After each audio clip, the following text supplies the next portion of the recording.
One woman's death has sparked national soul-searching. Bearing slogans of support, women across the country have taken to the streets and social media to share their own experiences of harassment and violence. Stories are being followed, assaulted and catcalled have poured out. Walking is one of the few activities to have been allowed during lockdown. And for Sarah Everard, the streets were not a safe public space. For some, the pandemic has exposed gender inequality. Part of it is connected with the lockdown, actually, and the fact that we know domestic violence has gone up massively under lockdown.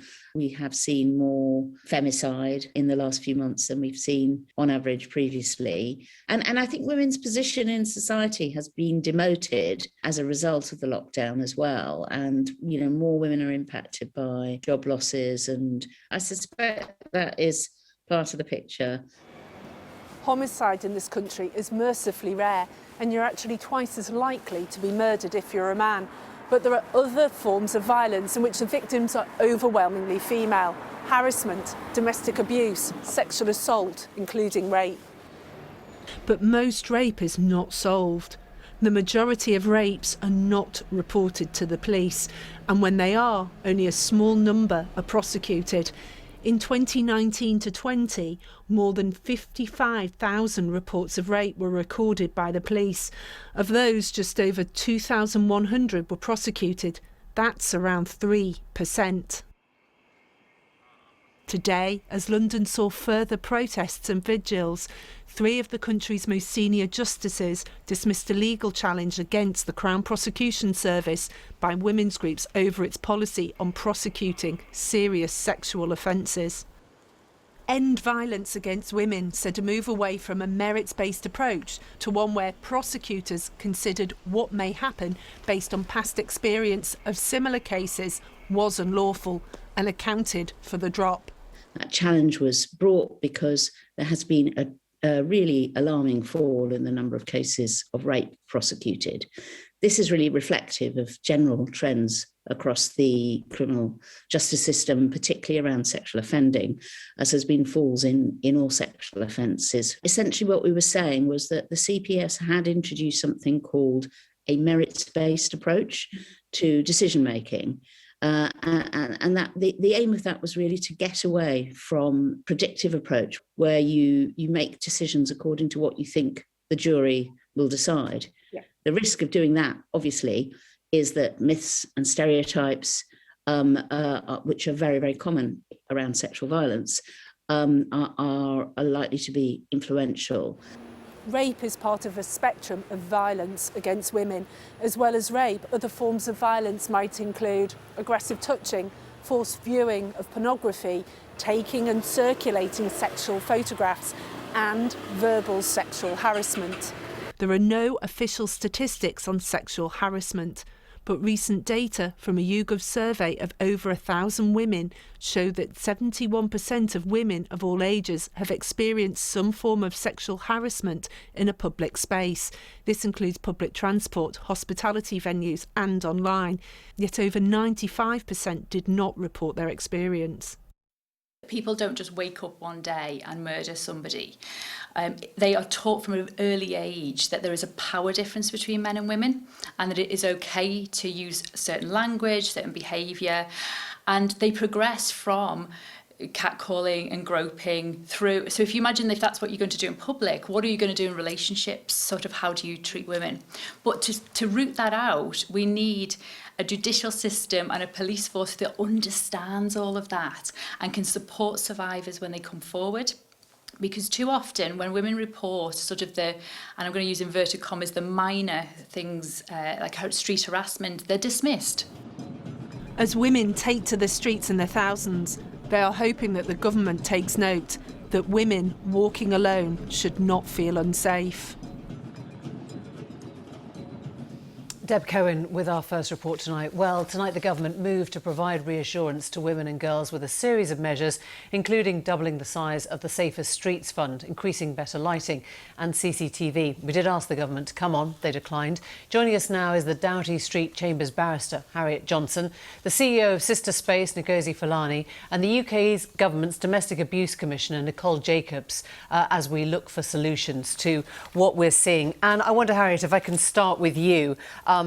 As a barrister who listens and sees women coming to her with accounts, I'm assuming, of shocking crimes, do you always feel it's worth them prosecuting? What do you tell them? Well, I always feel it's worth prosecuting. I can't say sincerely that I think it's always worth women reporting. You've just said that only 3% of reported rapes result in a prosecution. And I have to say that I and others in my profession I'm seeing a growing body of evidence that police are institutionally misogynist. I see rape victims blamed, belittled, ridiculed and ignored by police officers who were supposed to be supporting them. And against that background, I find it difficult, sincerely, in all good conscience, to encourage women who've been victims of serious violence to then go to the police and potentially risk being traumatised again. The numbers speak for themselves. I'm sure the police would question whether that was what was behind it, but just explain what you're seeing in terms of the response that they're getting then. Well, I've seen two key problems. One is a problem in training and qualification of officers.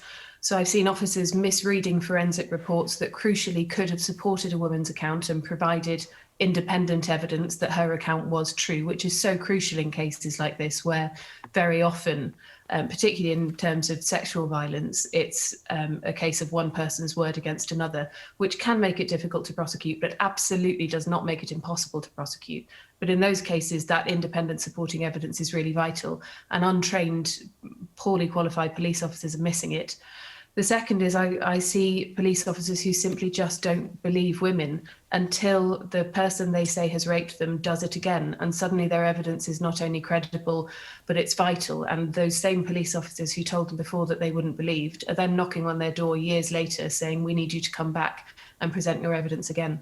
The statistics suggest this is getting worse, that the prosecution rates have fallen in 5 years.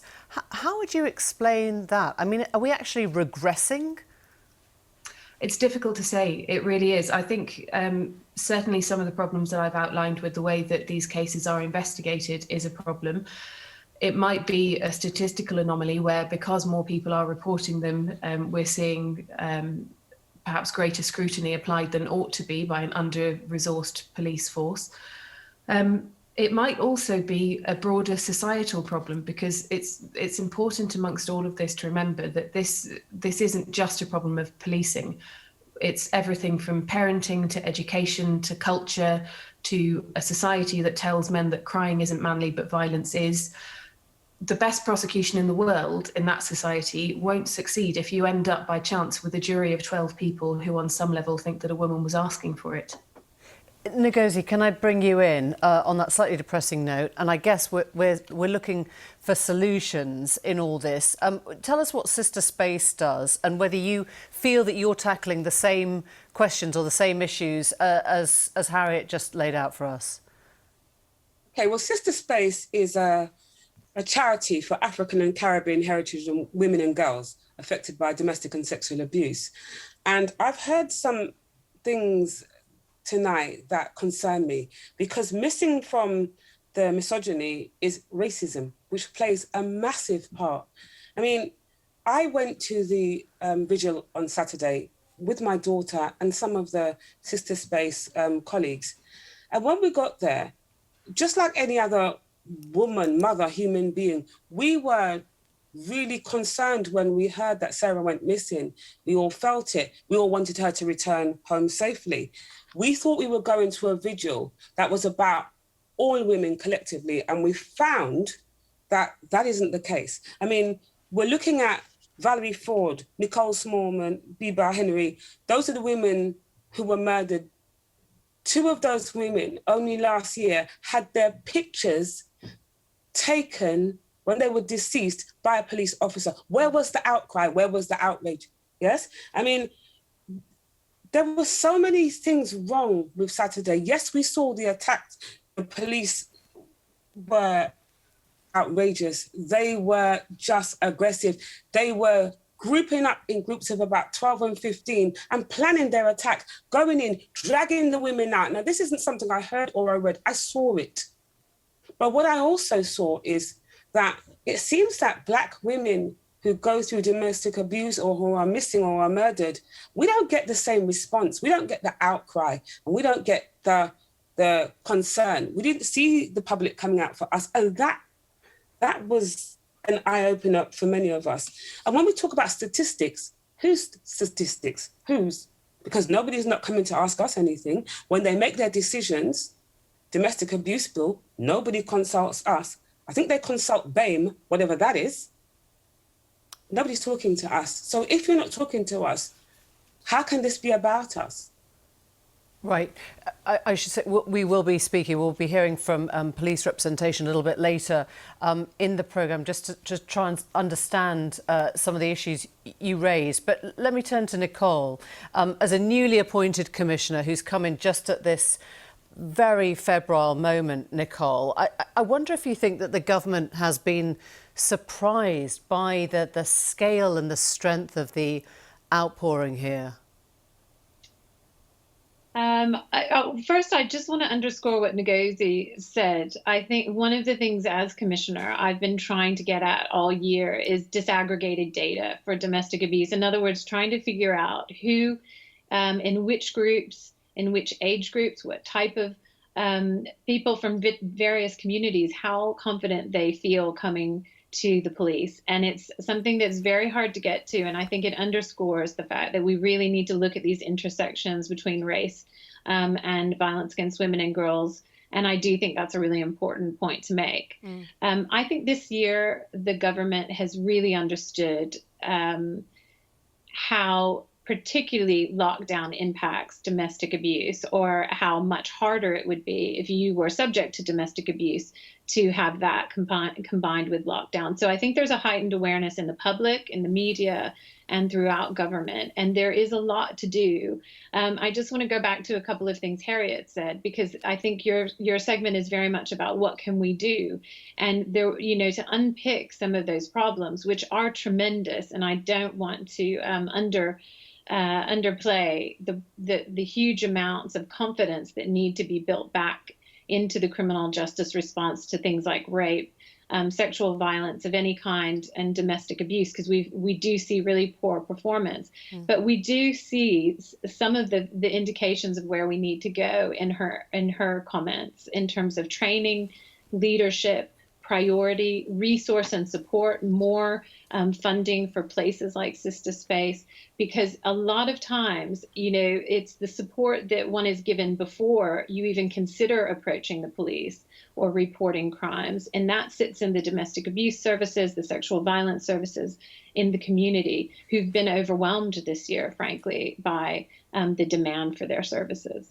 Do you think we'll get them? I mean, I think one thing you've talked about is specialist courts. Just talk about that as a solution and whether it's feasible and affordable given the year that we're heading into now. Well, I think it has to be. You know, I've come from a charity that ran specialist courts, or still does, in Westminster, and I've seen the difference in how you can configure a multi-agency partnership so that it doesn't bias the court, but it's able to present information to the court clearly, and it considers the experience of the victim who is the witness in the case. And it requires a multi-agency partnership and accountability and equality of partners, and it really does produce better outcomes. And this is the kind of thing that I would like to see us build on. There are solutions within government, but often what I've seen government do in the last year is, first of all, it doesn't look at things through that gendered lens, through many, many different types of programs, safer streets, all sorts of kind of quote unquote serious violent crime innovations and programs within government. So we need to do that, and we need to look at the areas of best practice that are working and invest in the leadership and the resource and really drive those and expect those in all areas. It is simple as that, and it would be cost effective because you cut down on delays. You cut down on attrition, and the criminal justice system works as it should. So we need to see that in that approach in the rape review. Let me go back to Ngozi if I can.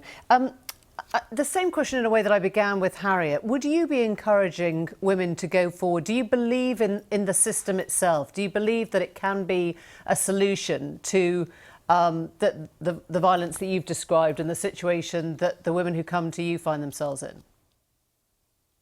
In order for the system to assist us, they would first have to see us, and then they would have to listen to us. And because we're not invited to the table to even speak, then I have no confidence that I can send somebody of African heritage to the police, to the court system, to any of the mainstream services and receive equal help. I mean, that's just not going to happen. And what we're not going to do at Sistah Space is pull the wool over the women's eyes. We're not going to do that. We think what needs to happen is training. And this training has to be delivered by us, because nobody knows more about us than us. And again, this BAME thing where anybody who isn't white middle class can speak for Black women and for every other group, that's a problem.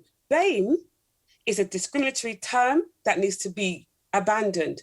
And until we are invited to the table as equals, because when I look, I don't see anybody that looks like me, speaks like me, or knows anything about my background. Therefore, why would I have confidence in a system, even the violence against women and girls, the WAG system?